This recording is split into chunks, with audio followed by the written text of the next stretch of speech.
Hi class. I just wanted to talk about the assignment to give you kind of my thoughts about based upon the papers that I've graded, and also preview the assignment for week 4 and give you some things to think about as you're preparing to write that one. So first things first. Generally I thought these papers were very good, but there were a few things that I would have liked you to have a few things that I kept noticing over and over again that I wanted to address. So first off, the biggest problem I think that I saw with the papers that I've read, the most common thing, is not having a clear definition of what you meant by a social problem, right? A social problem is not just a thing in society, remember, it's something that's bad. So you want to say, what is the thing that is bad? What is the thing that is problematic? So a lot of people discuss kind of topics but weren't quite clear as to what they meant as to the social problem. Like a lot of people talked about same-sex marriage, but it wasn't quite clear whether you thought that the problem was that that gays and lesbians wanted to get married, or was the problem that gays and lesbians weren't allowed to get married? Which is the thing that is the problem? Um, Likewise, a lot of people discussed guns. Okay, so what is the problem with guns? Are guns a problem? Is gun violence a problem? If gun violence is a problem, then that's fine, but most of the discussion focused not on gun violence, but on things like school shootings, which is a little bit different. Likewise, the kind of very high-profile deaths recently of Trayvon Martin um, and Michael Brown and Eric Garner. So those are all, what those all have in common is that you have African American male victims.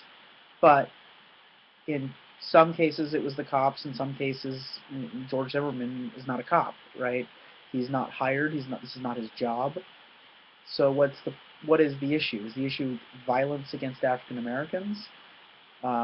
Is the issue violence against African Americans by whites? Is the issue police brutality? Is the issue police violence? What exactly is the issue? So one of the things problems that I saw was a lack of clarity regarding what exactly the social problem was. Okay, so other minor things. First, Wikipedia is never a source. Wikipedia cannot be cited as a source. Wikipedia is a place where you start your research. It's a place where you read and you think about it, but it itself is never a source that you would cite. It's just a starting point. So if you literally know nothing about a topic, you go to Wikipedia, you learn about the topic, but you would never cite that. I use Wikipedia, don't get me wrong, I use Wikipedia like pretty much every day, but I never will cite it. There'll be something that I don't know about, I'll go to Wikipedia, I'll read about it, and then at the bottom of the page there'll be two sections, usually one of references, right? And that's citations that they relied upon within the article. And those are perfectly appropriate to cite. And the other is further reading, and that can be a place to jump off and go explore further reading later on. And that's also a perfectly appropriate place to cite.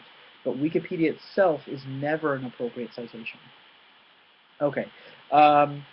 So looking forward to, then the last two things were, I also noticed that some of you only addressed parts of the assignment. Remember, keep in mind that the assignment had 3 parts. There was identify a social problem, identify a historical example, and analyze it from an objectivist or a constructionist perspective. So many of you only addressed 2 out of the 3 parts, so obviously, you know, your grade is going to be lower as a result of it. You want to address all parts of the assignment.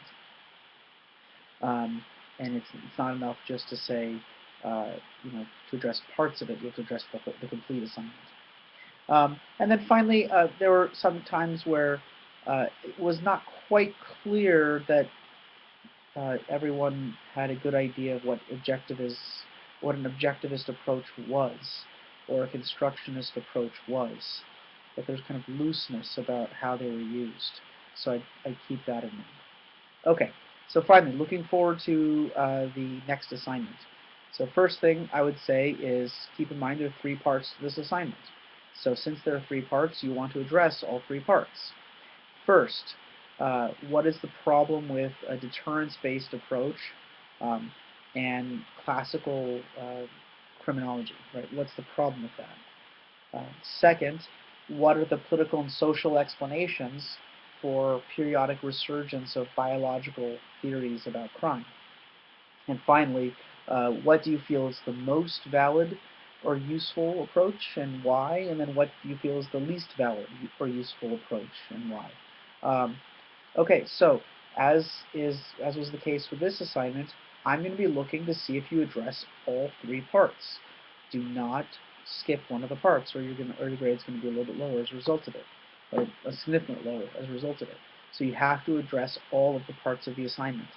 Um, and then I would say, as far as if you want an idea, these all are 3 unrelated kinds of topics, which means you should probably give them all equal weight, right? So even though it says it's a 2 to 3 page assignment, I wouldn't write, a page on the first 2 and then 2 sentences on the last, right? There should be about equal length for each of them. So about a page, a page, a page. Finally, some people turned in assignments that were too long, and generally that's not a huge deal, but if the assignment says 2 to 3 pages, don't turn in a 5-page assignment. I'm not counting works cited. I'm saying text. Don't turn in a 5-page assignment of text. You want to make sure that you can address the question in a very clear, succinct way, and not have to rely upon going way over the page limit in order to answer it. Okay, so thanks a lot, and I hope that helps, and please let me know if you have any questions. Bye. You want to say bye? You say bye?